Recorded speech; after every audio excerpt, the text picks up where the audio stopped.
함께해요. 민주노총과 국민TV가 함께 만드는 팟캐스트 방송 노동과 세계입니다. 시작하겠습니다.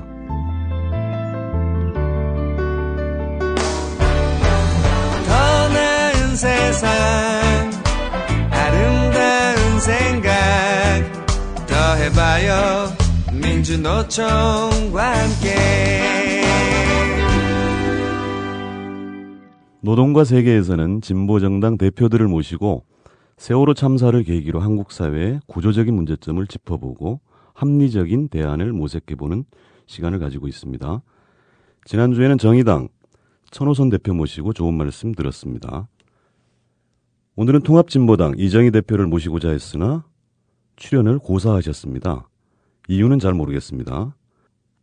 그래서 오늘은 지난 4월 24일 블로그에 관료와 돈 그리고 대통령의 책임이라는 글을 써서 큰 반향을 불러일으켰던 딴지일보 정치부장 물뚝심송님 모셨습니다. 반갑습니다. 예, 반갑습니다.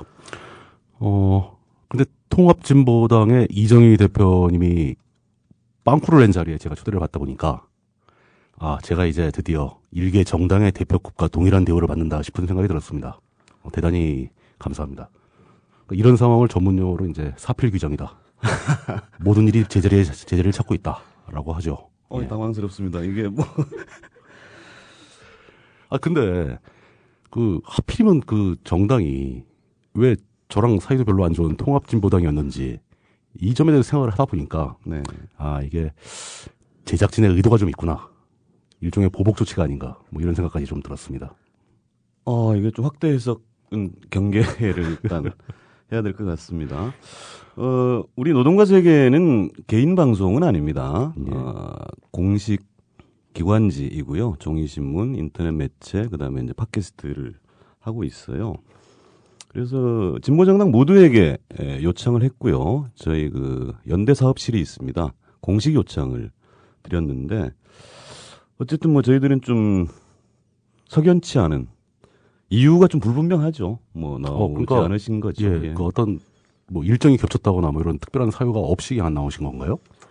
그런 구체적인 사유를 듣지를 못했어요. 그래서 예. 뭐 아쉽습니다. 그 정도 하시죠. 요즘에 조금 바쁘실 것 같다는 생각은 듭니다. 예. 나중에 좀 예, 물뚝심송님과 통합진보당 지금의 지도부와의 악연에 대해서는 시간이 되면 한번 살펴보고 예.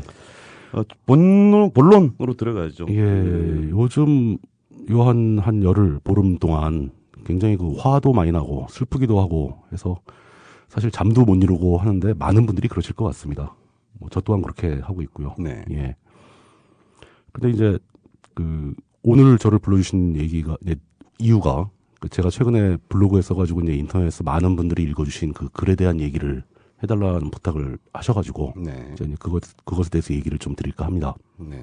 글 내용부터 좀 소개. 예, 글 내용은 단순합니다. 해주시죠. 그러니까 이게 특별한 어떤 중요한 무슨 사안이 벌어진 게 아니라 제 글의 내용은 단순히 저거였습니다. 그러니까 현재 우리나라와 유사한 수준에 도달해 있는 관료 사회에서 어떤 갑자기 급작한 큰 사건이 생겼을 때 그 사건을 처리하기 위해서 관료 사회가 어떻게 반응을 하는가?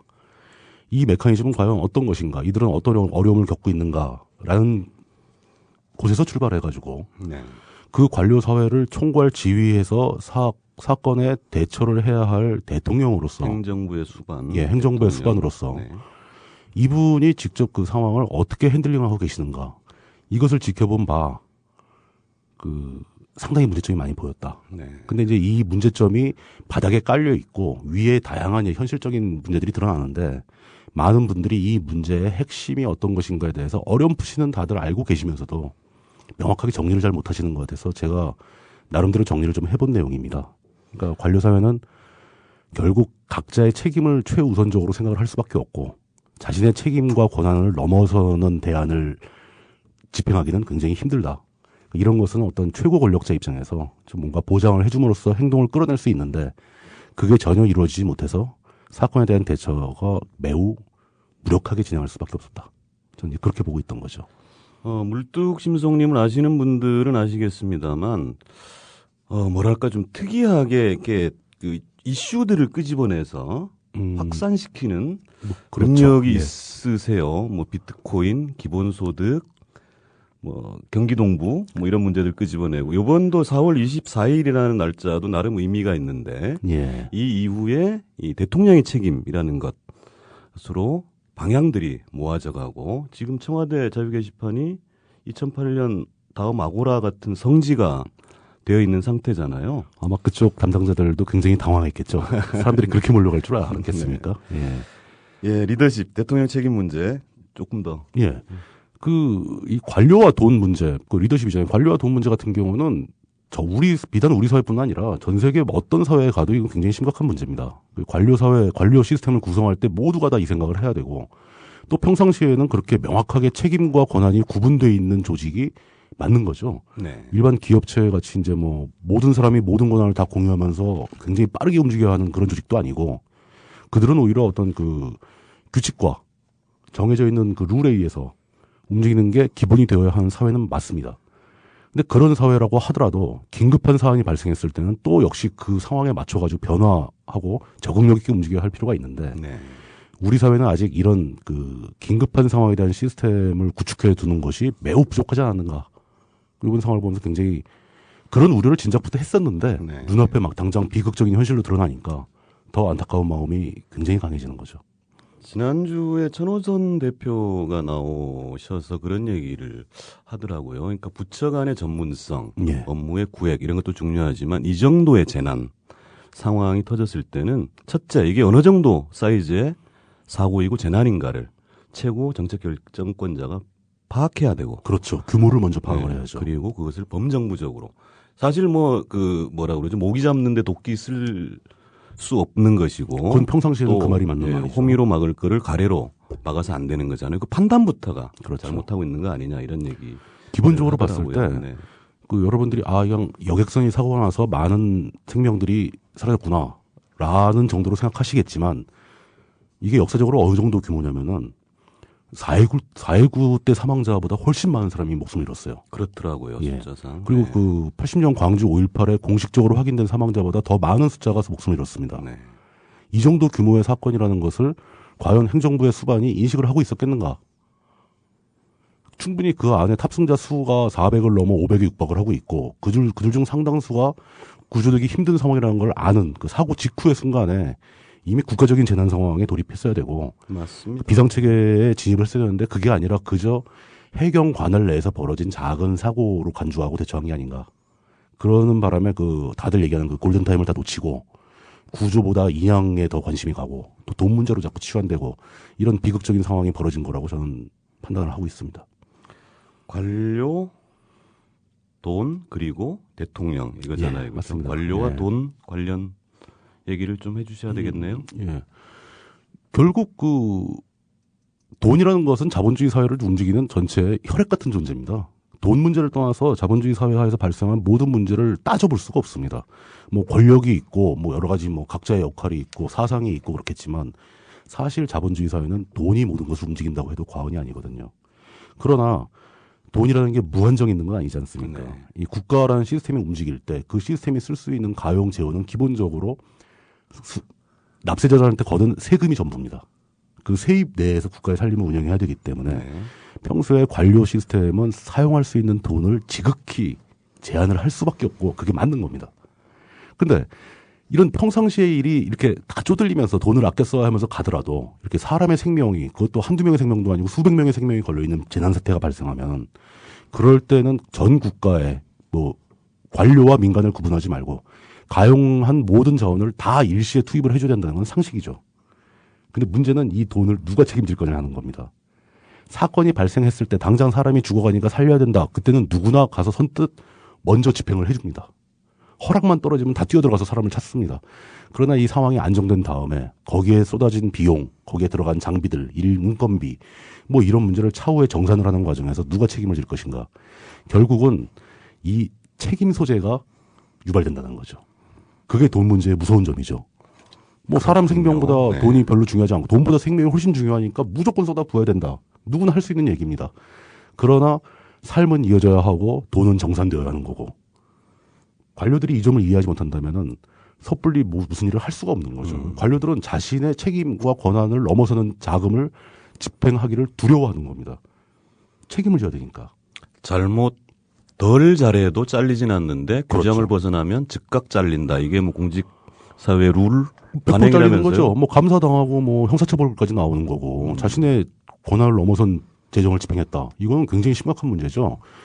그런 상황에서 그런 관료들이 재난을 맞아서 이제 허둥지둥하면서 뭐 지휘센터를 만드네 말고 우왕좌왕하는데 최고 권력자가 내려가서 할 얘기는 딱 하나밖에 없습니다. 제가 글에 쓴 내용도 그거였고 최고 권력자가 내려가서 해줄 수 있는 얘기는 당신들이 지금 뭘 걱정하는지 알겠는데 당신들의 권한을 넘어선 재정 집행 이거 내가 다 책임져 주겠다. 실무자로서 판단해서 필요한 일은 모두 다 해라. 라고 얘기했던 대통령도 있었습니다. 노무현 대통령 얘기를 하고 싶은 그렇죠. 모양이시네요. 네. 근데 뭐 물론 이제 그때는 사실상 이제 기름이 유출된 거니까 촌각을 다투는 당장 생명을 구해야 하는 긴급한 상황은 아니었어요. 네. 그럼에도 불구하고 노무현 대통령은 그런 식으로 그 자금과 어떤 권한의 한계를 걱정하는 실무 책임자한테 지금 그렇게 생각하지 마라. 이건 전국적인 재앙이니까 기름의 유출을 어떤 식으로든 막아야 되고 이것도 초기에 막지 못하면 퍼져버리면 더 힘들어진다. 그러니까 당신의 권한을 넘어서는 재정 집행도 허락한다는 식으로 언지를 준 거죠. 그러면 그 관료들은 움직이죠. 그게 혹시 대통령의 권한을 넘어선다거나 이런 문제하고는 관련 없을까요? 분명히 관련이 있죠. 네. 과연 대통령은 무제한으로 그런 걸 승인해 줄 권한이 있는가? 그렇겠죠. 예. 네. 이것도 뭐 행정부의 입장이라든가 이런 걸 봤을 때 네. 충분히 타당한 얘기입니다. 네. 그러나 저는 그 모든 그 권한과 이런 문제가 사람의 생명 앞에서는 다 무력화된다고 보고 있는 거죠. 사람을 구하기 위해서는 월권행위도 용납이 될 필요가 있습니다. 근데 그런 게 상명하복 관계가 명확하고 룰이 정해져 있는 공무원들은 자의적으로 그 한계를 넘어설 수는 없죠. 그러니까 예를 들어서 해경청장이 난 아이들을 구하기 위해서 모든 자원을 다 썼다. 그렇지만 내가 감당할 수 없는 자원이었다. 나중에 이렇게 한다고 해서 우리 사회가 그를 면죄해 주지는 않습니다. 그러나 그걸 할 수 있는 사람은 역시 국민들, 유권자의 뜻으로 선출된 선출직 지휘자가 해야 되는 겁니다. 전 그래서 대통령은 어느 선까지는 그걸 넘어갈 수 있다고 보는 거고요. 행정부 수반이자 정치적 그렇죠. 리더로서 사람들로부터 권한 있는 리더로서 권한을 위임받은. 네. 그러니까 결국 국민들과 국민들의 자식들, 아이들의 생명을 건 문제이기 때문에 국민들로부터 직접적인 권한 위임을 받은 대통령이 선을 그어줬어야 된다는 거죠. 넘어가라. 지금 위급 상황이니까 넘어가도 된다. 내가 책임져 주겠다. 이 말만 했어도 상황은 사뭇 달라졌을 거라고 저는 보고 있습니다. 사실 무한 책임 얘기를 해요. 정치적으로 대통령으로서 무한 책임지겠다. 최고 그렇죠. 권력자로서. 이런 태도만 보여줘도 사실 행정을 집행하는 공무원들은 한결 편하게 혹은 더 그야말로 뭐 영혼 없는 공무원 얘기 많이 합니다만 영혼을 실어서 일할 수 있겠죠. 그렇죠. 만약에 자기에게 그런 집행권이 주어지는 순간 그 사람은 이제 본연의 인간으로 돌아옵니다. 사람을 살려야 한다는 지상과제 앞에서 좋다. 그럼 난 이제 증을 받았다 이거죠. 쉽게 사회에서 흔히 하는 말로 난 인정을 받았으니까 이제부터 내가 총괄 지휘해서 저 아이들을 다 살려내겠다라는 생각으로 이제 막 미친 듯이 일을 했을 수 있습니다.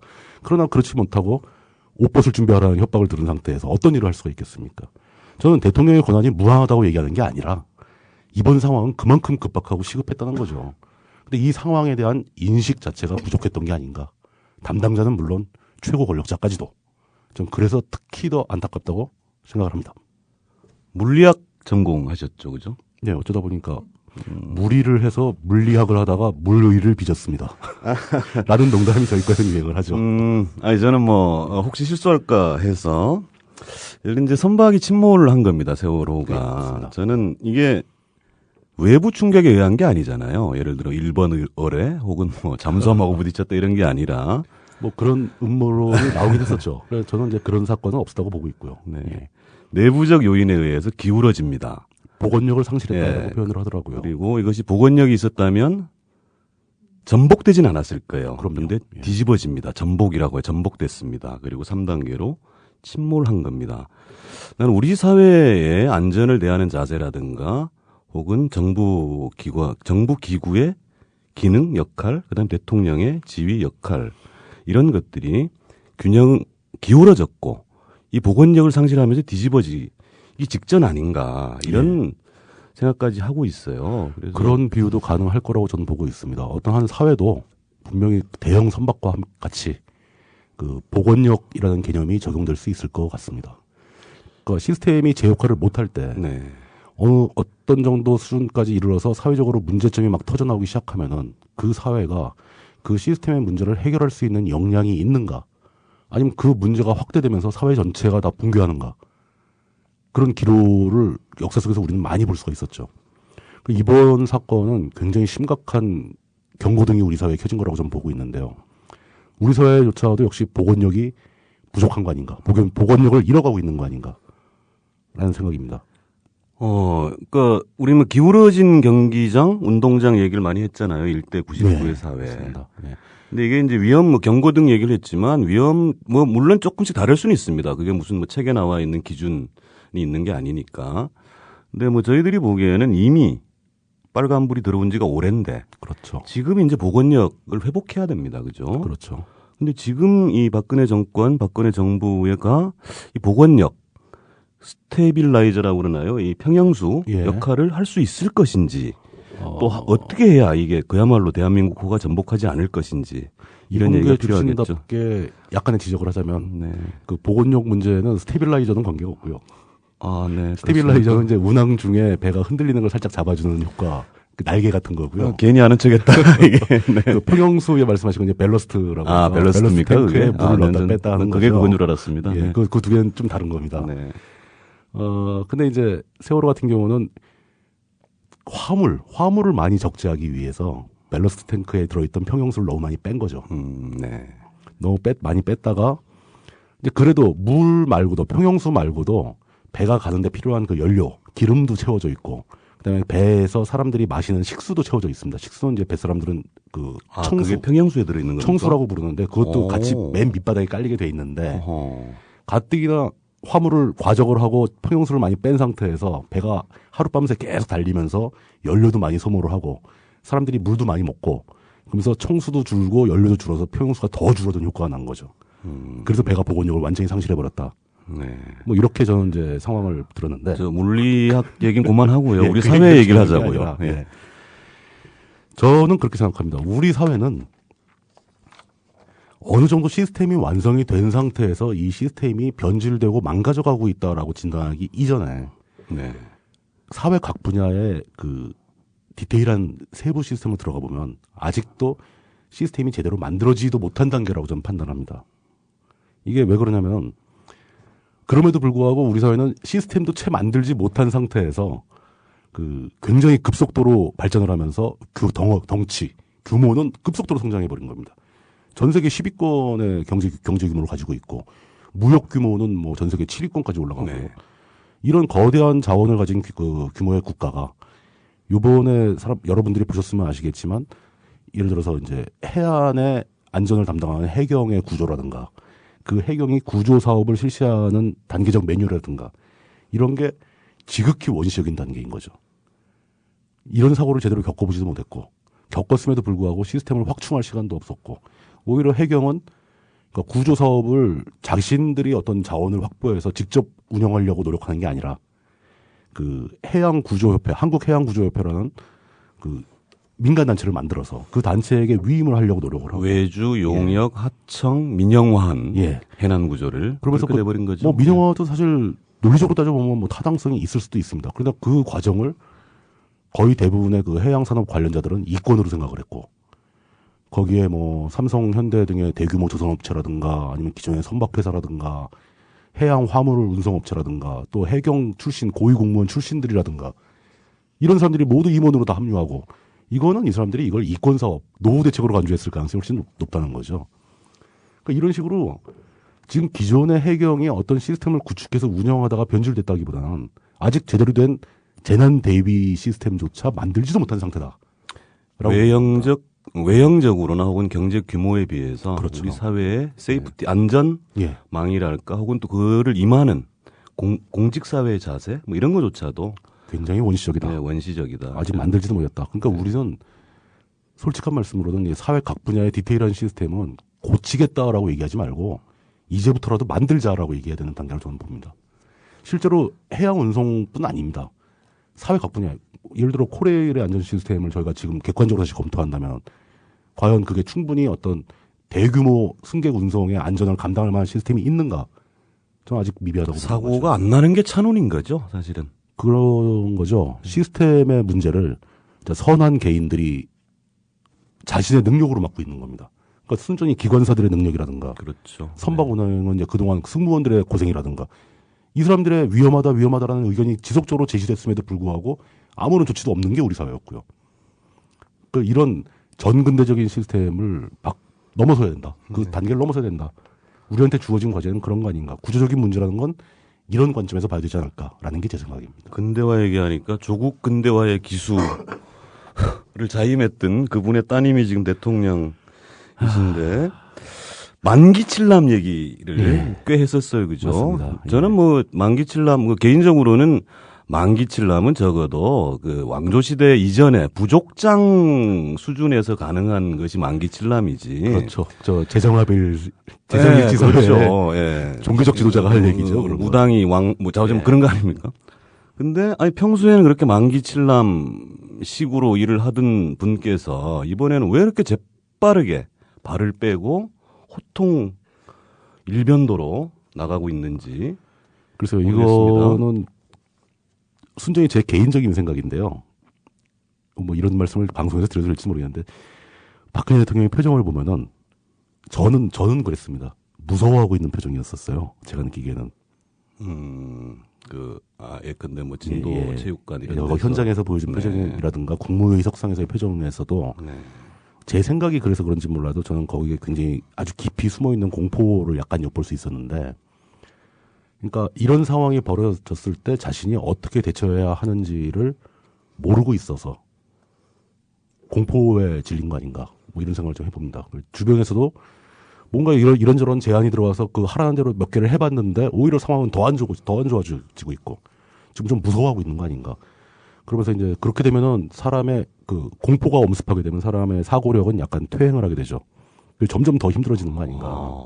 비슷한 생각들을 많이 하시네요. 예, 저는 굉장히 걱정스럽게 보고 있습니다. 예, 지금. 아니 그 사건 초기에 독일 어떤 매체가 뭐 그분 기사 쓴 분은 뭐 표정에 대해서 얼마나 하는지 모르겠지만 평범한 일반인들의 고통을 전혀 이해하지 못하는 표정이다. 예. 이런 기사가 나왔었고요. 오늘 아침에도 이진경 씨인가요? 예.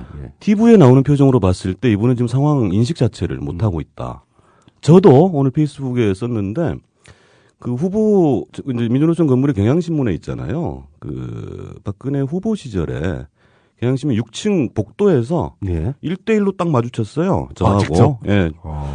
그래갖고 이제 저는 이렇게 쳐다보고 있었죠. 그분을. 근데 모르겠습니다. 뭐 저는 뭐 사람의 표정까지 읽어내고 이러지 못합니다만 굉장히 당황해 하더라고요. 그래서 제가 뭐 페이스북에 쓴 바는 그때 느낌만 얘기하는 겁니다. 아, 이분은 주위에 시중 들어주는 사람이 없으면 홀로 할 수 있는 일이 많지 않겠구나. 이런 느낌을 받았고 그 얘기를 페이스북에 심리학적으로 썼습니다. 표현하자면 대인관계에 어려움을 겪고 계신다라고 표현할 수 있겠죠. 그거는 어디까지 추정에 대한 문제고. 네, 추정입니다. 그건 제 주관적인 느낌인 주관적인 거죠. 느낌인 거고요. 근데 저는 이제 이 대목에서 그거를 또 말씀을 드려야 될 것 같습니다. 그러니까 사회 구조적인 문제를 생각하게 되면 항상 그 사회를 이끌어가는 리더가 갖춰야 할 덕목이 무엇인가, 리더십이란 무엇인가에 대한 네. 말씀을 좀 드리고 싶은데, 중요하죠. 예, 사실은 그 얘기를 하고 싶어서 모신 겁니다. 네. 지금 현재 우리 사회의 리더를 하고 계시는 분들은 리더십에 대해서 우리 현대 사회가 요구하는 리더십에 대해서 약간 잘못 생각하고 계시는 게 아닌가라는 생각을 해봅니다. 또 우리 사회 구성원들의 다수도 우리 사회에 필요한 리더십을 좀 잘못 생각하고 계시는 것 같습니다. 그러니까 그 아까도 말씀하셨지만 이 원시적인 사회에서 흔히 필요한 그 지도자로서의 덕목, 나를 따르라, 뭐 앞장서 해치고 나가고, 신정합일의 부족 예, 국가 지도자라니까요. 방향을 제시하고 자신이 모든 걸 다 판단을 하고 사람들은 저 사람을 믿고 따라가면 된다. 뭐 이런 형식의 리더십이라면은 저는 자신 있게 말씀드릴 수 있는데 2014년 현재 대한민국 사회 같은 현대 사회에는 그런 리더십은 필요하지 않다고 봅니다.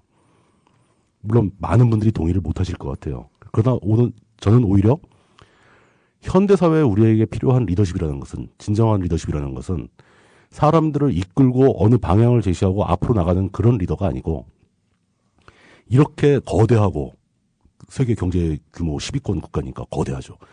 거대하고 복잡하고 수도 없이 많은 집단과 개인들의 이해가 엇갈리는 사회에서의, 그런 사회에서 필요한 리더십이라는 것은 자신을 둘러싼 어떤 사건을 사건에 연관된 수도 없이 많은 이해 집단이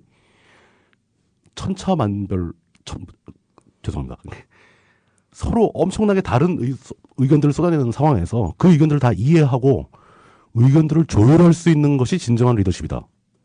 즉 지휘하는 리더십이 아니라 사람들의 의견을 들어줄 줄 아는 리더십이 필요하다라고 저는 생각을 합니다. 나를 따르라가 예. 아니라 다양한 이견과 이해관계와 의견들을 조율하는. 그렇죠. 네. 의견을 조율하기 위해선 1차적으로 지금 저 고통스러워하는 사람들이 무슨 얘기를 하는지를 알아들어야 되거든요. 그렇죠. 이해력. 의견을 듣는 능력이 가장 네. 중요하고요. 네.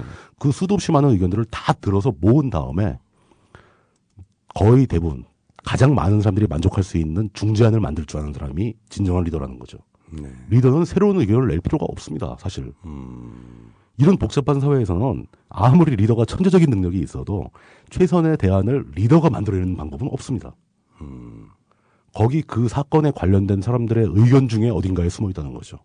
그 의견들을 모두 듣고 그 안에서 최대 다수가 만족할 수 있는 대안을 만들어내는 것. 이게 진정한 리더십이라고 보고 이런 리더십을 가진 리더가 등장하길 기대하고 있는 거죠. 박근혜 대통령의 리더십의 한계랄까, 뭐 이미 드러난 것 같아요. 그 무능과 무책임. 단적으로 이 언급에서 저는 그 문제점을 찾아낼 수 있는데요. 뭐 어제 오늘에도 그 비슷한 내용을 국무회의 석상 또는 종교 지도자들과 만나는 자리에서 또 말씀하셨더라고요. 그러니까 자신이 분명히 매뉴얼 따라 잘 작동할 수 있도록 하라고 지시를 했는데 그것을 지키지 못했던 방증이다. 내가 시켰는데 왜 니들 내 말 안 들어? 이거는 진짜 약간 이게 지금 극단적으로 비유를 하자면은 초등학교 담임 예. 선생님이죠. 회사를 설립한 사장이 직원들을 모아놓고 자 내가 회사를 만들었으니까 이제부터 너희들은 이 회사가 대박나고 성공할 수 있도록 해라 라고 지시해놓고 1년 뒤에 와서 회사가 망했으니까 당신들 책임이다 라고 얘기하는 것과 무엇이 다르겠습니까? 심지어 그 공무원들 자체가 다 대통령에게 임명권이 있는 그런 사람들이잖아요. 그렇네요. 자신의 지시를 안 지킨 그 사람들을 임명한 사람이 자신인데 여기서 책임을 바깥으로 돌린다는 것은 지금 아직도 자신의 역할과 자신이 감당해야 되는 책임과 이런 이 급박한 얼마나 심각한 상황인가를 인식조차 못하고 있는 거 아니냐라는 의심을 할 수밖에 없는 거죠. 원래 그 물뚝심송님이 또 유명한 팟캐스트 진행자시기도 하시잖아요. 근데 물뚝님이 주로 이제 딴지일보에서 진행하는 팟캐스트는 시간 제한이 그렇게 많지. 저희는 시간을 무한대로 쓰죠. 무한대로 쓰시는데 예. 여기는 또 국민 TV, 국민 라디오입니다. 시간은 정확하게 지켜주고 있습니다. 대타로 모셔서 죄송하긴 한데 마무리. 굉장히 감사하게 하고 싶은 생각합니다. 말씀하고 마무리하겠습니다. 제가 또 원래 대타를 좋아하기 때문에 자주 불러주십시오. 예. 저는 이 자리에 나오면서 준비해온 얘기가 있습니다. 그러니까 과연 이런 난맥상에 빠져 있는 우리 사회에서 우리들 각 개인들이 어떤 방법으로 문제를 해결해 나가는데 동참할 수 있겠는가. 사실 이런 대안은 제가 직접 청취자 여러분들께 드릴 만한 재주는 없는 사람입니다. 그러나 제가 느꼈던 어떤 내용을 간단하게 말씀드리면서 정리하는 걸로 하겠습니다. 아마 이 방송을 청취하신 분들이라면 이게 어떤 사람의 연설이었는지 다들 아실 겁니다. 조선왕조 600년 동안 우리는으로 시작하는 그 연설이 있었죠. 저는 그 연설에서 굉장히 중요한 부분을 이미 지적하고 있다고 보고 있는데요. 바로 그 부분입니다. 야 이놈아 모난돌이 정맞는다 계란으로 바위치기다. 바람 부는 대로 물결 치는 대로 눈치 보며 살아라. 그만둬라 너는 뒤로 빠져라. 제가 말씀드리고 싶은 대안은 딱 이 반대로만 하면 된다라는 겁니다. 네, 심오하네요. 많은 분들이 아마 이런 소리를 지금도 듣고 계실 겁니다. 예를 들어서 알바를 했는데 분명히 시간을 마감한 뒤에도 일을 추가로 시키더라. 그럼 거기에 당당하고 합리적으로 항변을 해야 됨에도 불구하고 잘릴까봐. 난 여기 지금 당장 이 알바 자리가 필요하고 돈이 필요한데 자신의 이익을 위해서 부조리를 지켜보면서 모른 척하던 우리 모두가 지금 오늘날 2014년 5월 달에 이런 비극을 맞이하게 된 원인 제공자라는 생각이 많이 듭니다. 그리고 그런 상황에서 반기를 드는 사람이 언제나 불이익을 당하는 것만도 아닙니다. 반기를 드는 사람들의 숫자가 늘어난다면 그 사람들이 오히려 사회를 바꾸는 원동력으로 작용할 수도 있거든요. 당연합니다. 예. 그러니까 너무 두려워하지 마시고 부조리를 봤을 때 외면하지 마시고 뭐 큰 거 생각하실 필요 없죠. 자기 주변에서 일어나는 자잘한 부르주의들부터 우리가 나서서 하나씩 고쳐나간다면 우리 사회 시스템은 복원되고 우리 사회라는 거대한 배가 가진 복원력은 점차 상승될 것이라는 말씀을 끝으로 오늘 마치도록 하겠습니다. 네, 맞습니다. 작은 희망이 모여 큰 기적을 만든다고 합니다. 우리 이미 사실 그렇게 하고 있습니다. 더 노력해야 되겠죠. 지금까지 딴지일보 정치부장 물뚝심송님과 얘기 나눠보았습니다. 고맙습니다. 예, 감사합니다. 네, 다음 시간에는 노동당 이용길 대표님 모시겠습니다.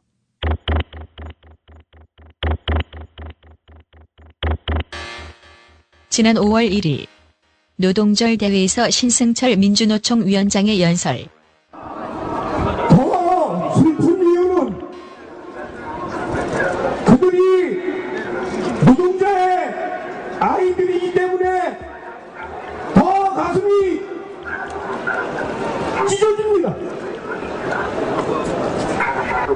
아무런 행동을 하지 못하는 아이들의 죽음이 너무도 슬픈 이유는 그들이 이 땅에 미래 있고 희망이기 때문입니다. 자본에 썩어 문드러진 이 세상을 새롭게 바꿀 수 있다는 유일한 희망이기 때문에 우리는 더 절망하고 우리는 더 고통스럽고 우리는 더 슬픈지 모르겠습니다. 많은 사람이 아무것도 할 수 없음을 미안해합니다. 미안합니다. 어린이여서 미안하고 이 세상을 민중들의 세상으로 바꾸자고 투쟁했던 민주노총의 위원장으로서 미안합니다. 만약에 민주노총이 정치 총파업을 힘있게 수행했더라면 혹시 안 죽었을까? 미안합니다. 세월이 지나면 또 잊을까 두렵습니다. 사회변혁을 이야기했고 세상의 변화를 주장했지만 우리는 어느새 주변에서 죽어가는 모든 민중의 죽음에 동감해진 것 아닌가라는 생각에 두렵습니다. 집단적인 성찰과 반성을 통해서 집단의 힘으로 이 세상을 살아가는 구성원들의 가치관을 바꾸지 못하면 우리는 또다시 미안해하고 좌절하고 슬퍼하는 것 외에는 할 것이 없습니다. 동지 여러분, 슬픔을 넘어서 분노로 가는 길에 민주노총은 분명히 80만의 뜻과 의지를 담아서 요구합니다. 박근혜 대통령 책임지고 내려오십시오. 80만 민주노총 조합원은 지금 이 순간부터 이 땅에 새로운 가치, 민중이 소중해지는 가치, 권력과 자본에 의해서 죽지 않을 세상을 향해서 잘못된 가치와 권력을 향해 80만의 힘으로 끝까지 투쟁합시다. 투쟁!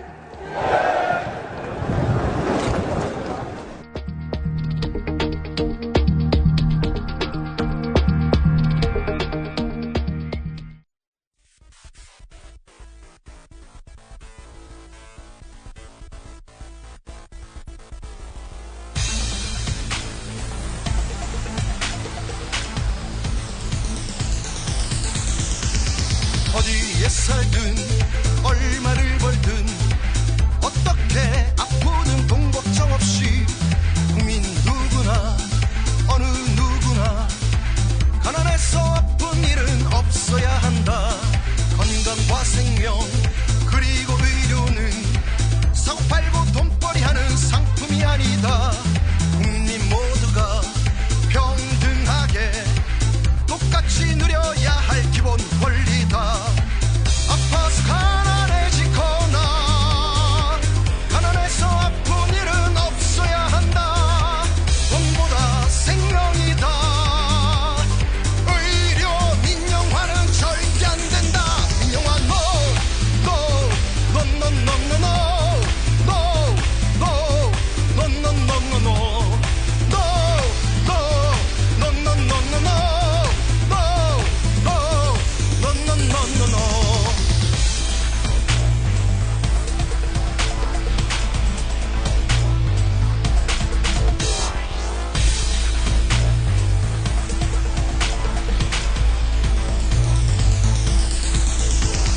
어디에 살든 얼마를 벌든 어떻게 아프든 돈 걱정 없이 국민 누구나 어느 누구나 가난해서 아픈 일은 없어야 한다.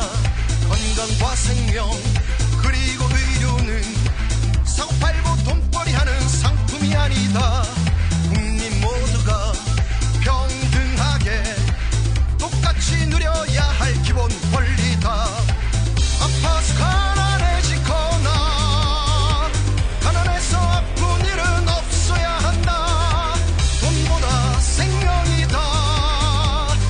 의료 민영화는 절대 안 된다. 민영화 no no no no no no no no no no no no no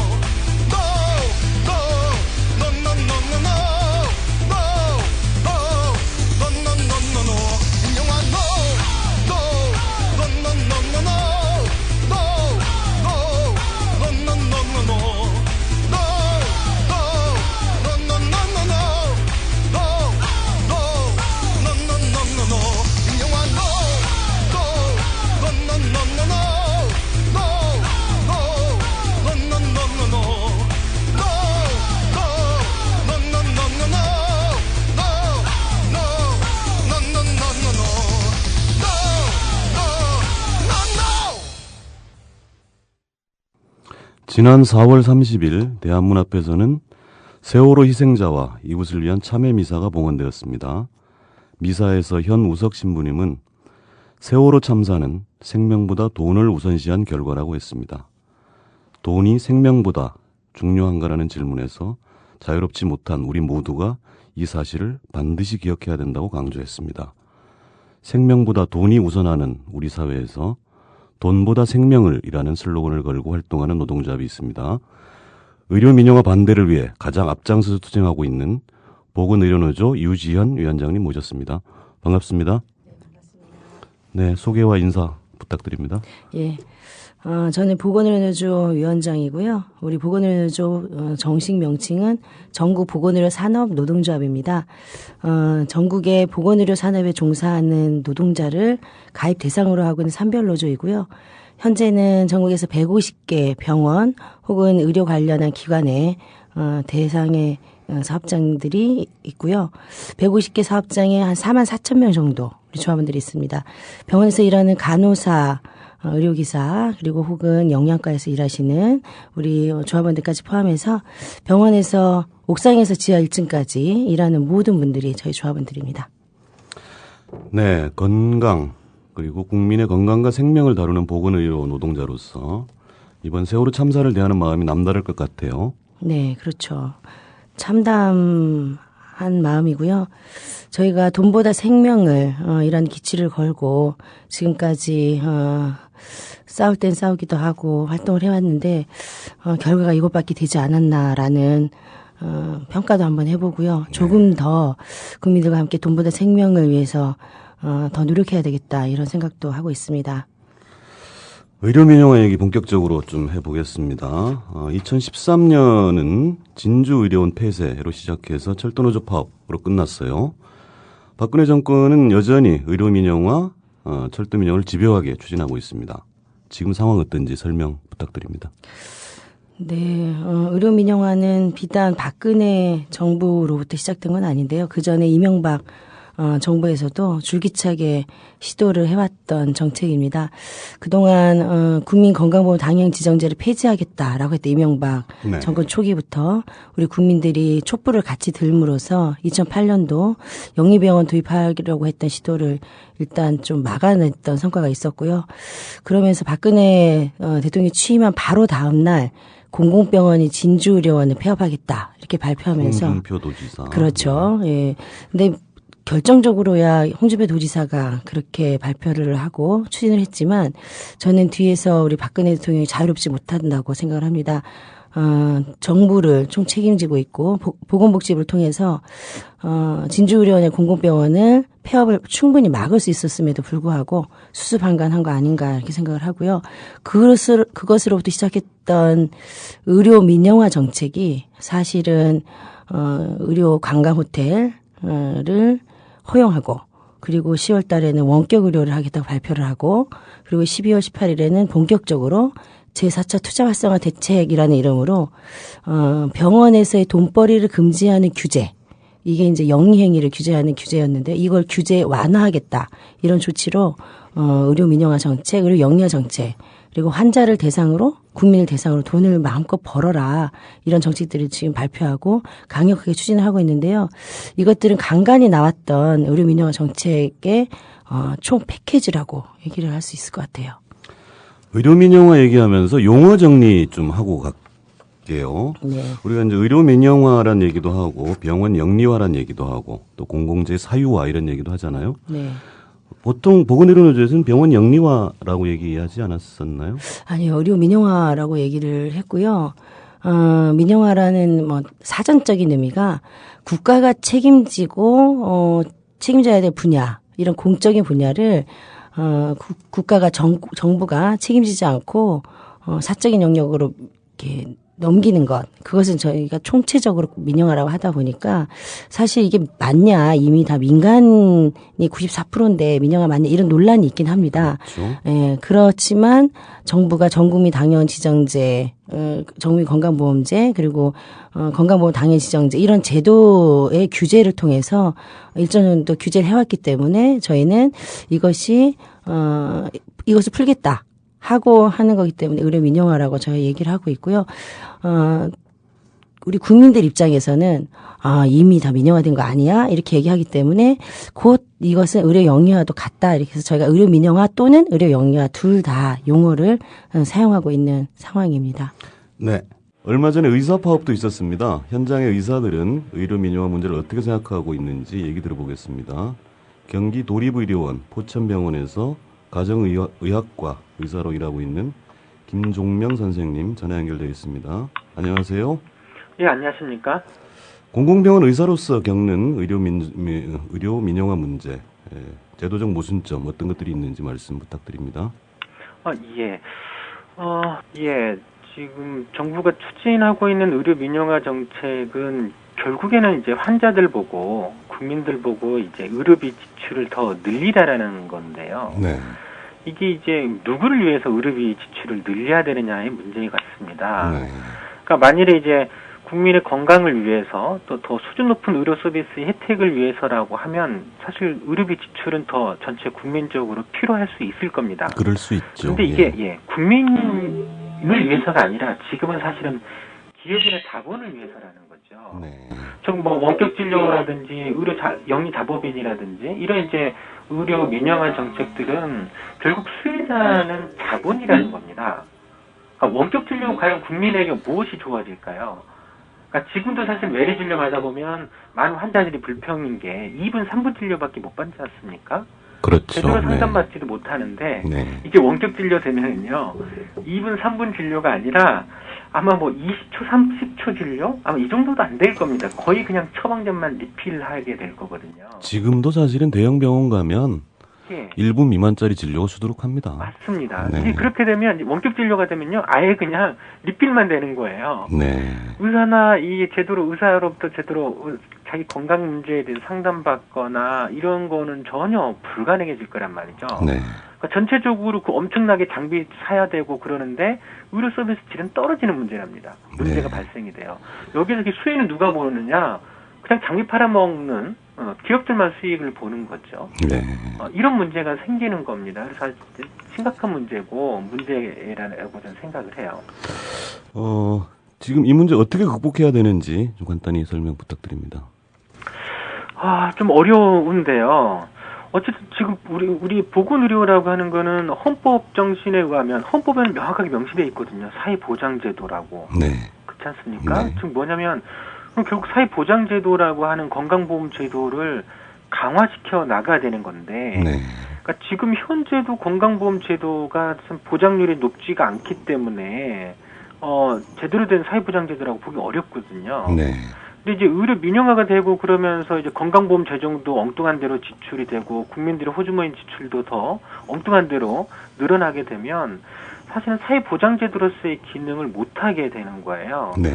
그러니까 궁극적으로는 사실은 보건의료 제도 자체의 어떤 사회보장제도로서의 성격을 좀 강화시킬 필요가 있겠다. 그래서 어쨌든 건강보험 재정을 확충을 해서라도 건강보험을 일단 튼튼하게 해서 국민들이 불필요하게 민간의료보험 지출이라든지 이런 쪽으로 가는 거를 좀 차단하는 것이 좀 필요하다라고 보고요. 또 그래야만이 의료 공급 체계도 좀 정상화될 수 있는 거 아니냐. 지금 의료 공급 체계는 전부 이제 민간 병원 중심으로 되어 있지 않습니까? 네. 그리고 공적 기능이 굉장히 취약해요. 그래서 뭐 과잉 진료라든지 뭐 비급여 진료 이런 게 많이 하단 말이죠. 네. 그러니까 이런 것들을 좀 못하게 좀 하면서 민간으로 기관들이 좀 제대로 제 역할들을 좀 할 수 있도록 시스템을 좀 갖춰 나가는 방식이 필요하다라고 봅니다. 그래서 지금 취약한 우리나라의 사회보장제도를 튼튼하게 제대로 된 사회보장제도로서 만들어 나가려고 하는 노력들이 좀 필요한 건데 의료 민영화 정책은 이거하고 정반대로 180도 거꾸로 가는 정책입니다. 이대로 가면 결국엔 지금 세월호 문제 때문에 전 국민이 지금 집단 우울증에 겪고 있는데요. 그런 문제들이 보건의료 체계에서 똑같이 나타날 거예요. 지금 의료 민영화가 계속 되다 보면 그렇게 생각합니다. 예, 지금까지 김정면 선생님 고맙습니다. 네, 감사합니다. 네. 지금 정부에서는 의료 민영화가 절대 아니라고 잘라 말하고 있습니다. 국민을 바보로 알거나 정부가 바보인 거죠. 지금 정부가 추진하고 있는 의료 민영화 사례 구체적인 설명 부탁드립니다. 네, 이번에 투자 활성화 대책을 통해서 발표한 몇 가지 정책 중에 제일 먼저 얘기할 수 있는 건 자법인 설립입니다. 분명히 의료법에는 영리 행위를 추구할 수 없다 이렇게 되어 있는데 그 의료법인이 자회사를 만들어서 자법인을 만들어서 그 지금까지는 환자 편의시설로 제한되어 있던 부대 사업이 있습니다. 8가지 정도. 이를테면 식당, 뭐 은행업, 장례식장, 주차장, 예, 이렇게 딱 정해져 있어요. 근데 이 부대 사업 범위를 무한대로 확대를 하면서 그 부대 사업을 할 수 있는 자회사를 만들게 하겠다는 게 첫 번째 정책인데요. 이 자회사가 할 수 있는 부대 사업의 범위를 어디까지 넓혔냐 하면요. 건강식품, 건강보조식품, 그리고 의료기기를 개발해서 판매하는 것, 심지어 화장품, 그리고 또 의료기관, 건물 임대까지 하게 열어놨어요. 이것은 이 자법인을 통해서 돈을 벌어라 이런 사업을 하면서, 근데 결국 그 돈은 누구의 주머니에서 나오냐는 거죠.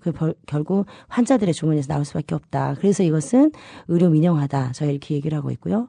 두 번째 또 큰 정책으로 저희가 중요하게 보고 있는 건 병원 간 인수합병이에요. 지금은 건강보험 재정에서 병원의 이 경영을 운영을 지원하기 때문에 지금은 병원이 문을 닫게 되면 다 국고로 기속이 됩니다. 그런데 의료법인과 인수합병을 허용하게 되면 일부러 인수합병을 허용하는 사모펀드도 저희가 우려가 되고 있고 결국은 대재벌의 문어발식 그 병원 체계로 재편되는 거 아니냐. 언론 재벌처럼 네. 병원 재벌도 그렇게 될 가능성이 농후하죠. 그 시간 문제라고 저희가 보고 있고요. 더더군다나 그 법인 약국 문제도 저희가 크게 좀 다뤄야 되는데요. 지금까지는 약사만 약국을 설립할 수 있도록 되어 있는데 지금은 법인이 약국을 만들어라. 그러면 여러 개 법인 약국이 만들어질 수 있습니다.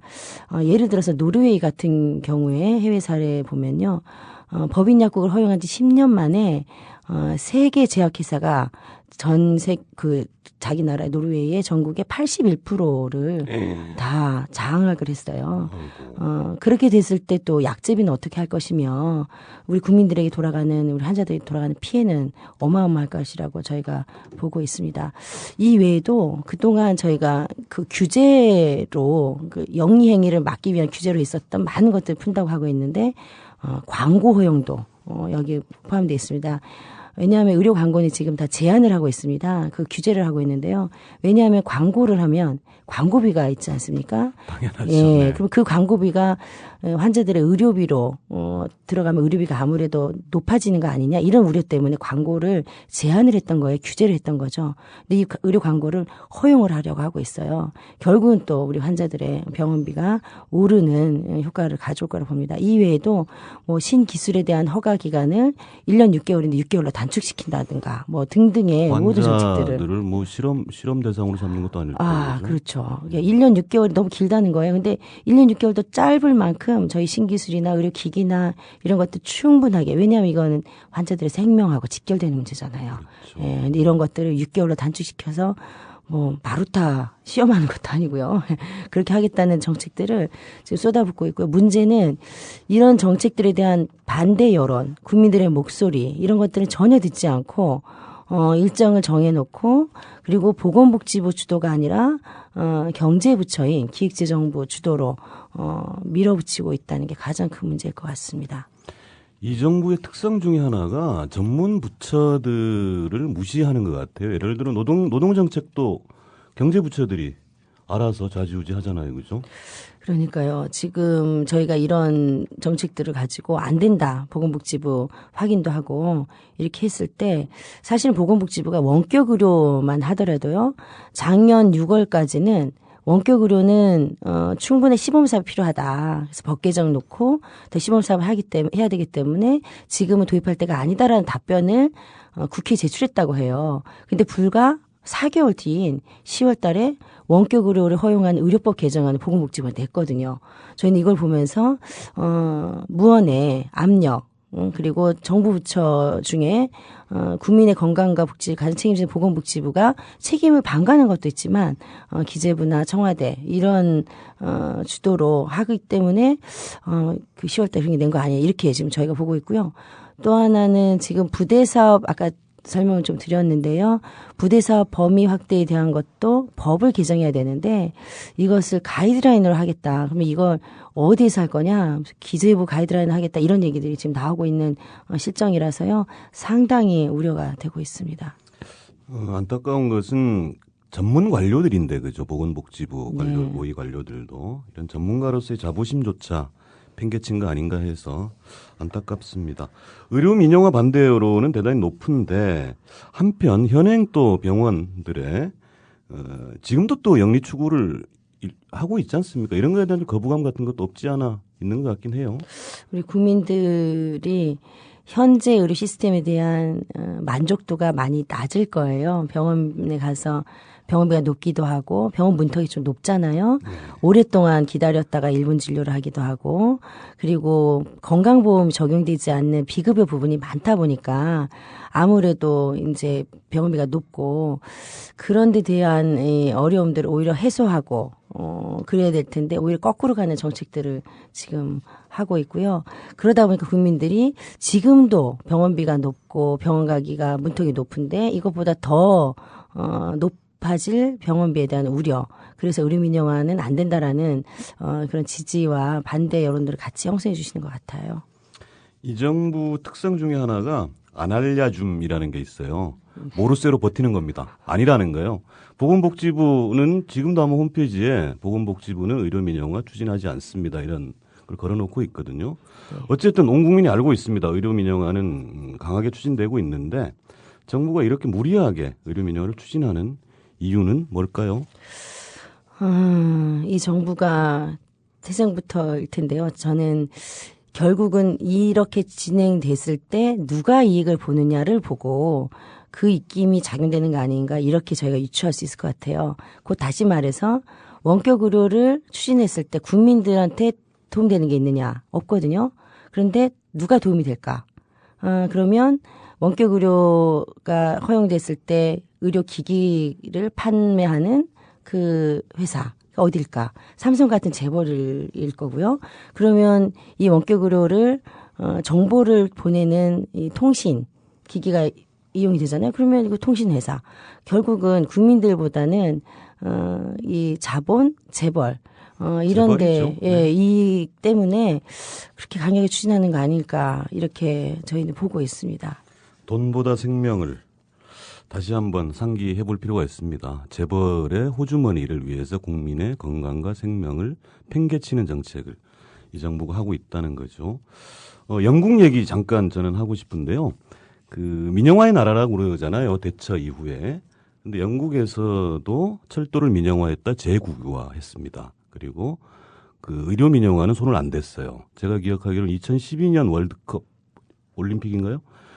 그때 개막식 때 그 의사들과 간호사들이 등장을 합니다. 그만큼 적어도 민영화의 나라인 영국에서조차도 의료 공공성만큼은 지켰다라는 그런 자부심을 가지고 있는 거죠. 맞습니다. 영국에는 NHS 시스템이 사실은 저희도 그렇게 가면 좋겠다라고 많이 서로 공부도 하고 그렇게 했었는데요. 영국에서도 NHS만큼은 의료만큼은 절대 안 된다라는 국민들의 이 지지 때문에 지금까지 NHS 건재하게 있고요.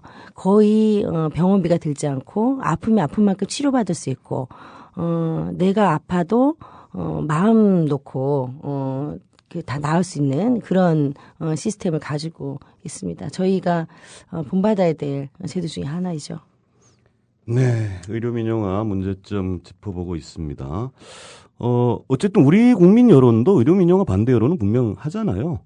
그 의료 민영화 저지를 위해서 보건의료노조가 싸우고 있습니다. 작년 진주의료원 폐업 반대 투쟁부터 시작해서 보건의료노조가 앞장서고 있는데요.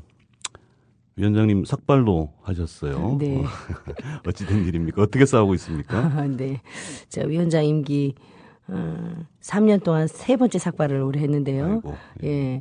저한테 2012년도에는 이명박 대통령이 마지막으로 영리병원을 만들고 내가 내려가겠노라라고 선포를 했어요. 네. 송도 국제병원을 만들겠다. 그래서 제가 보건복지부 앞에서 혼자 삭발을 하면서 이건 안 된다. 이렇게 같이 막자. 이렇게 첫 번째 삭발을 했고요. 두 번째는 작년에 이제 진주의료원 폐업을 막기 위해서 경남도의회 앞에서 저희 담당하시는 임원본부장 4명이서 같이 삭발을 했고요. 올해는 2월 25일 박근혜 정권 출범 딱 1주년 되는 날 국회 앞에서 저희 16명의 임원 본부장들이 아이고, 자꾸 늘어나네요. 네, 그만큼 사안이 더 크다는 얘기가 되겠죠. 저희 지도부가 이제 다 삭발을 하면서 이 의료 민영화 정책을 반드시 막아내겠다라는 결의를 다졌는데요. 사실은 이 삭발하고 나서 우리 임원 본부장들이 우리 현장 조합원들하고 같이 순회도 하고 조합원 교육도 하고 그러면서 6월까지 의료 민영화 정책을 추진하겠다라는 정부 발표에 맞서서 6월 달까지 우리가 국민들하고 함께하는 투쟁으로 의료 민영화를 막겠다는 결의를 지금 모아내고 있고요. 지금 현재는 범국민운동본부, 의료 민영화 저지를 위한 범국민운동본부도 중앙에서 결성을 하고 각 지역 단위에서는 지역 대책이나 범국민운동본부들이 구성이 되면서 의료 민영화 반대를 위한 100만 서명 운동을 전개를 하고 있고요. 벌써 진행한 지 한 4개월 되었는데요. 30만 명 정도의 4개월 국민이 만에요. 네. 엄청나네요. 많은 국민들이 함께 지지해주고 서명을 해주시고 계십니다. 네, 유지은 위원장님 말씀이 지금 의료 민영화 반대 서명 운동 4개월 만에 30만 명 돌파했다고 합니다. 현장의 분위기는 어떤지 한양대 의료원 류수영 지부장님 전화 연결하겠습니다. 안녕하세요. 네, 안녕하세요. 네, 한양대 의료원에서는 서명 운동이 어떻게 진행되고 있나요? 네. 저희 한양대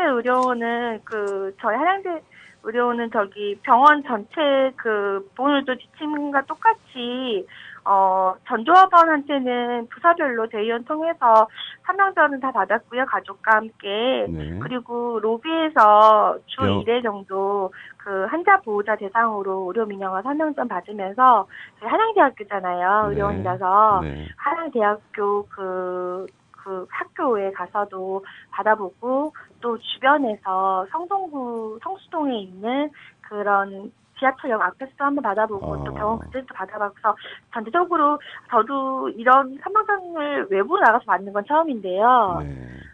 굉장히 그 민영화에 대한 생각이 좀 많이 시민분들이 있으신 것 같아요. 병원 조합원은 네. 의료가 당장 우리 일이니까 더 고민이 되지만 의외로 시민분들이랑 또 그 성동구 학생들이 굉장히 많이 자발적으로 참여해 주시거든요. 네. 반응들이 상당히 좋다는 말씀이시고요. 네네. 그 성동구 지역대책위원회인가요? 지역대책위원회도 꾸려졌다고 하죠? 네, 좀 창피하긴 한데, 저희 노동조합이 그 조합원과 함께 하는 여러 가지 일정 때문에 성동구 안에 뭐 시민단체나 노동조합 함께 연대하거나 이렇게 뭉치는 거는 거의 수년간 없었거든요. 네. 근데 오히려 이번에 그 성동구에 있는 시민단체, 장애인단체, 비정규직단체, 또 뭐 교회나 생협단체 이런 곳에서 그 의료 문제를 다른 곳에서 좀 들으셨었나 봐요. 네. 그러면서 한양대 의료원 저희 노동조합 연락도 오시고 하면서 이런 거 진짜 당장 올해 좀 이렇게 시행한다는 얘기도 있고 한다는데 진짜냐 이런 질문을 많이 하시면서 4월 달부터 공감대가 좀 형성됐었고요. 그러면서 성동구 안에서 주민들에게 의료가 정말 돈벌이가 되면 우리 자체, 우리 자녀와 우리 부모 또 우리가 정말 큰일이라는 공감대 속에서 이번에 의료 민영화 반대 성동구 단체에 닿을 수도 있긴 하지만 정말 밑에 풀뿌리부터 시작된다는 마음으로 이번에 한번 만들어봤습니다. 아유, 네. 고생 많으십니다. 앞으로 더 고생해 주시고요. 예, 지금까지 한양대 의료원지부 류수영 지부장님이셨습니다. 고맙습니다. 네, 수고하십시오. 지금 서명운동이 전국적으로 벌어지고 있습니다. 대구 경북 지역에서도 진행되고 있는데요. 보건의료노조 대구 경북본부 백범기 본부장님 전화 연결했습니다. 안녕하세요. 예, 반갑습니다. 대구 경북 뭐 정치적으로도 조금 양상이 다를 수 있는데 분위기 어떠신지 서명운동 설명 부탁드립니다. 예, 한 2주 전부터 갑자기 서명운동하는 동참해 주시는 시민들이 많이 늘어났습니다. 2주요? 예. 특별한 계기라도 있었을까요? 그전에는 네. 우리 의료 민영화 반대 이게 대통령이 그렇게 나쁜 짓을 국민들에게 나쁜 정책을 쓸 일이 없지 않느냐. 대구 경북이니까요. 오해를 했는데 네. 그게 아니고 이게 재벌들이 돈벌이 하는 수단이다. 네. 그게 이제 설명이 됐었고요. 네. 그리고 지역에서는 이제 공영방송을 통해서 의료 민영화의 허구성이 이제 방송이 됐었거든요. 네. 그러면서 이게 박근혜 대통령에 대한 정책이 아니라 이게 실제로 우리 국민들에게 이런 심각한 피해가 오는구나. 네. 이걸 인식하고 난 뒤에는 설명도 많이 하시고 네. 저희들한테 와서 진짜 의료 민영화가 이런 줄은 몰랐다. 네.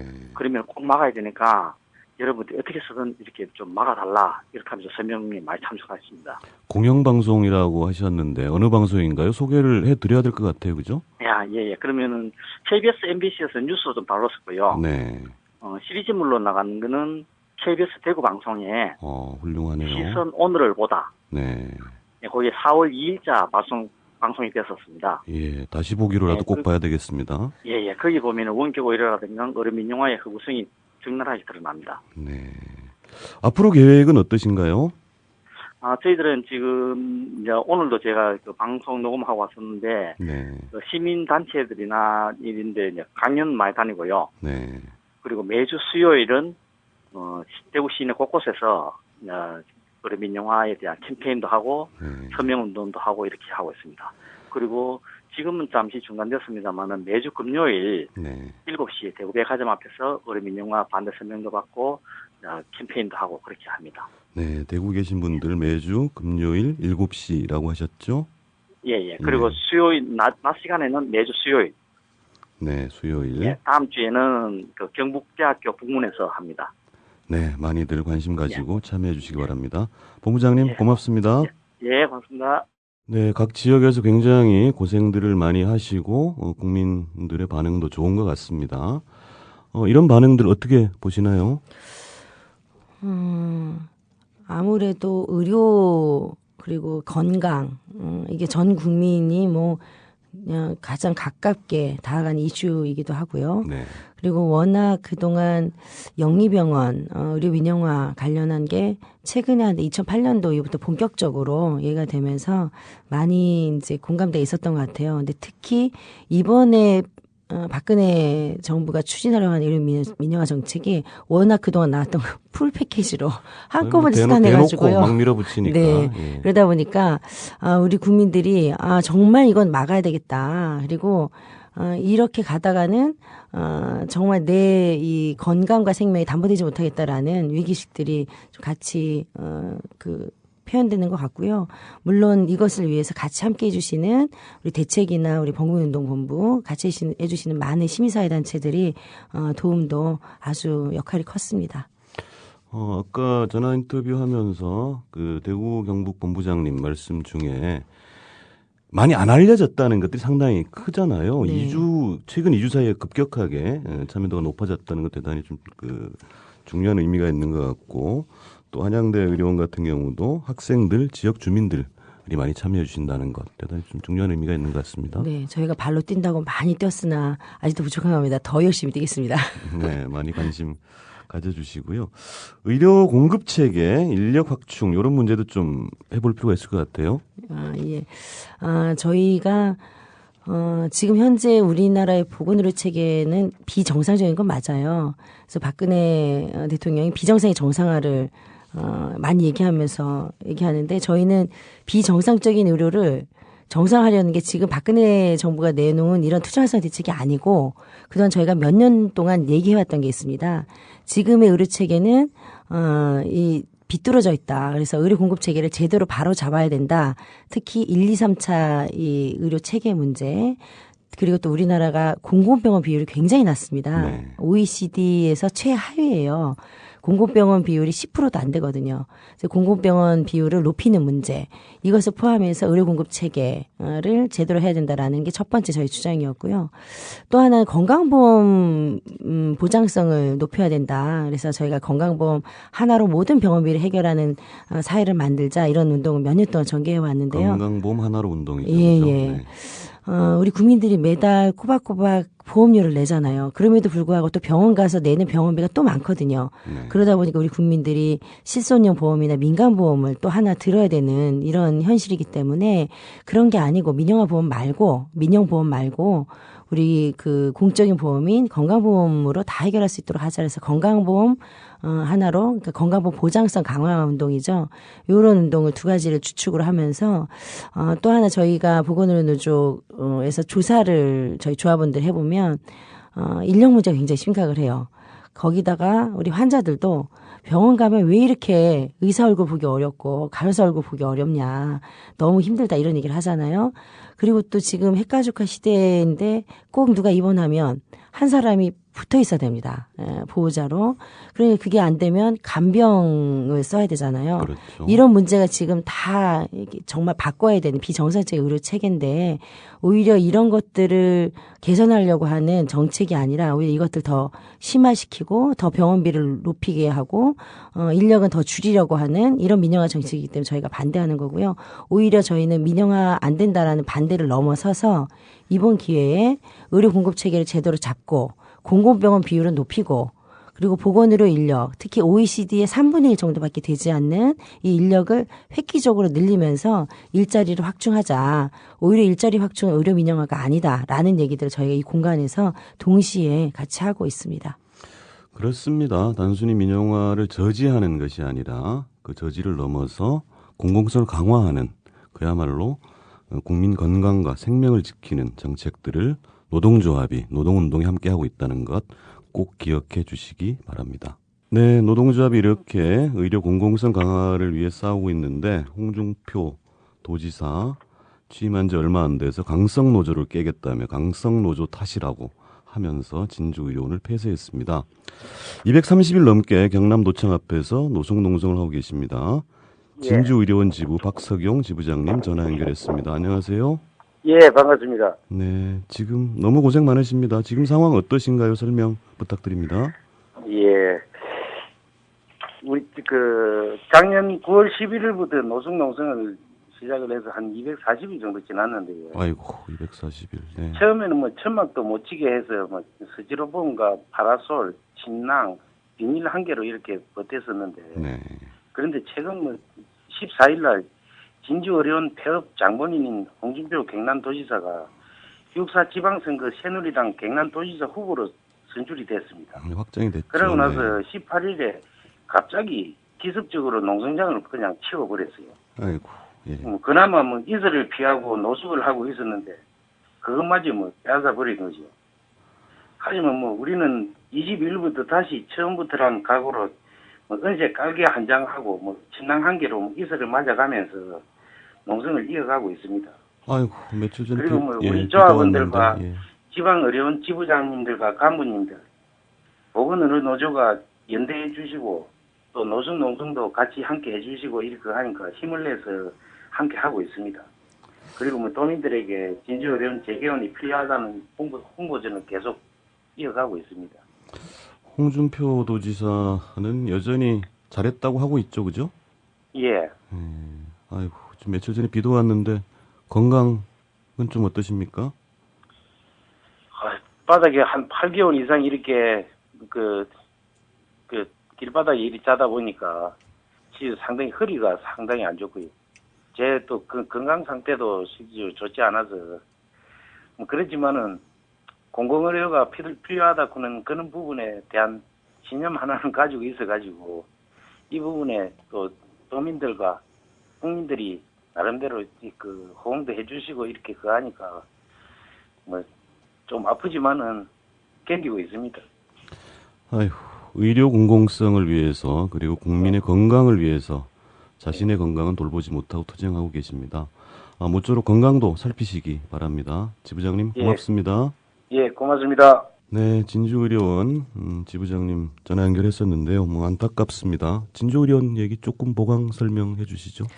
네, 우리나라 공공의료는 굉장히 취약합니다. 국립중앙의료원이 공공병원 최정점에 있고요. 그 아래 단계로 광역거점 공공병원이라 국립대병원이 있는 거예요. 네. 그리고 지역거점 공공병원으로 우리 지방의료원 34개가 있습니다. 근데 이 지역거점 공공병원이 34개 지방의료원 중에 하나인 진주의료원, 그리고 진주에서는 103년의 역사예요. 그리고 우리 역사적으로 이런 공공병원을 강제적으로 폐업한 건 이게 최초의 사례입니다. 홍준표 도지사가 보궐선거로 당선되고 6개월도 되지 않아서 6개월이 뭡니까? 67일 만입니다. 67일 만에 강제로 폐업하겠다라고 일방적으로 발표하고요. 그냥 폐업을 밀어붙였는데 이 과정에서 저희들하고 단 한마디 얘기한 적도 없고요. 진주의료원 방문해 본 적도 없어요. 더더군다나 가장 저희가 억울하다, 분통하다라고 했던 거는 진주의료원이 2008년도에 지금의 공간으로 이전을 했습니다.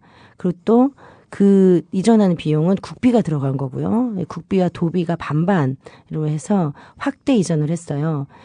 조만간 그 옆에 혁신도시가 올 거라는 이 계획 속에서, 그 정책 속에서 저희가 진주 시내에 있는 진주의료원이 외곽으로 간 거거든요. 2008년부터 한 5년 동안 그러다 보니 너무 외곽이다 보니까 환자들의 접근성이 떨어지고 환자들이 찾는 환자들이 좀 적어지고 이러다 보니까 좀 적자폭이 컸었던 거죠. 근데 이 적자폭을 적자를 이유로 강제 폐업했던 겁니다. 근데 이런 과정에서 작년 저희가 1년 동안 진주의료원 강제 폐업은 잘못됐다. 그리고 공공병원을 사수해야 된다. 이런 것 때문에 하는 과정에서 사실 국회에서 국정조사도 진행을 하고 국정조사 결과 진주의료원 폐업은 잘못됐다. 진주의료원 재개원을 하라. 이렇게 했음에도 불구하고 홍준표 도지사가 이런저런 뭐 권한쟁의 심판 청구 소송을 하기도 하고 법적 소송을 하기도 하고 나는 안 하겠다. 이렇게 버티고 있는데 이것을 정리할 수 있는 사람은 저는 박근혜 대통령으로 봤어요. 근데 박근혜 대통령 이게 청와대에 이런 얘기도 하고 했지만 뭐 듣지 않고 결국은 폐업이 된 상태고요. 그러나 여전히 국회의 결의 그리고 보건복지부도 뭐 개원을 하라고 했던 그 명령서 그리고 도민들의 여론 이런 것들을 놓고 반드시 진주의료원은 다시 열려야 된다. 저는 그렇게 생각하고 있고요.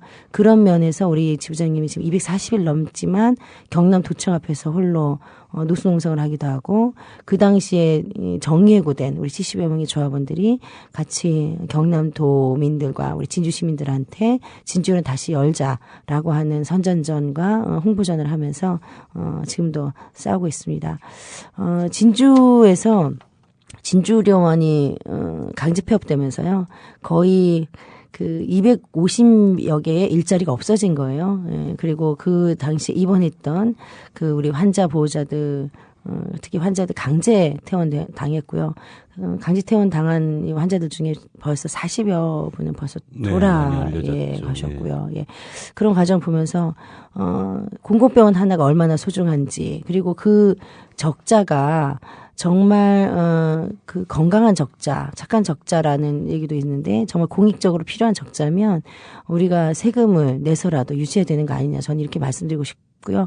그것이 우리들의 건강과 생명을 국가에 맡기기 위해서 저희가 세금 낸 이유가 아니냐 이렇게 되묻고 싶습니다. 네, 아까 OECD 의료 인력이 OECD의 3분의 1 뭐 이런 말씀도 하셨는데 병원 인력 단순 일자리 문제만은 아닐 겁니다. 인력은 줄어들고 비용은 늘어나는 이런 상황이라는 말씀인데요. 네. 보건의료노조가 이런 정책적인 문제에 대한 제기도 적확하게 정확하게 하고 있습니다만 또 국민들에게 알기 쉽게 전달하기 위한 다양한 방식들을 쓰고 있어요. 그래서 우리 프로그램 서두에 나갔던 노래가 민영화 노라는 노래고요. 노래 한 곡 더 듣겠습니다. 업다운송이라는 노래인데요.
아이들이 부른 노래네요. 네, 그렇습니다. 솔직히 말씀드려서 또렷하게 알아듣지 못했습니다. 좀 노래 설명 부탁드립니다. 이 업다운송의 업은요, 보건의료 인력, 그 병원 인력 업이라고 하고 있고요. 다운은 병원비예요. 그래서 인력은 늘리고 병원비는 낮추자. 이런 의미에서 업다운송인데요. 인력은 올리고. 늘리고 제목으로 예, 비용은 병원비는 다운 낮추자. 하자. 그래서 그래서 업다운송. 그래서 제목이 네. 업다운송입니다. 아마 아이들이 이렇게 같이 부르다 보니까 약간 잘 안 들렸는지 모르겠지만 상당히 그 당시 저희가 2011년도에 저희가 이 노래를 만들고 일동을 만들고 그래서 전국 캠페인을 하면서 러브 플러스 캠페인이라고 했었어요.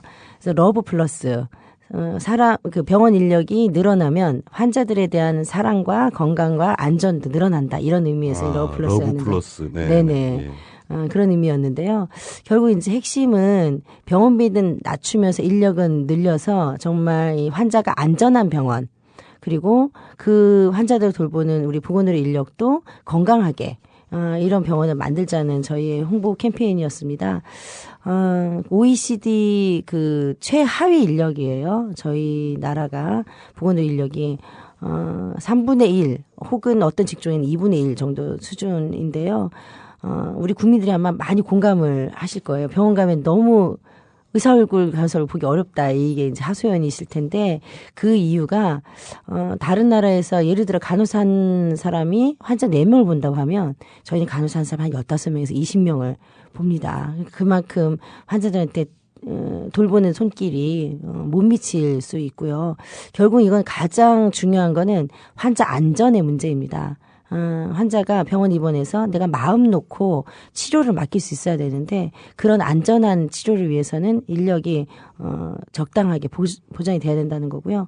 지금 박근혜 정부가 추진하는 의료 민영화 정책을 뭐라고 얘기하고 있냐면 일자리를 창출하기 위해서 이 정책을 한다고 하고 있어요. 그래서 일자리 창출하고는 전혀 무관한 오히려 비용도 줄이고 일자리를 더 없애는 정책을 갖고 거꾸로 지금 얘기를 하고 있는데 그래서 저희가 의료 민영화는 일자리를 없애는 정책이기 때문에 오히려 보건의료 인력을 늘리자고 얘기하고 있는 거고 이걸 위해서 저희가 국회에다가 인력법도 지금 발의해 놓고 있고 환자 안전 위해서 함께 인력 늘리는데 국민들과 함께 하자는 캠페인을 동시에 진행하고 있습니다.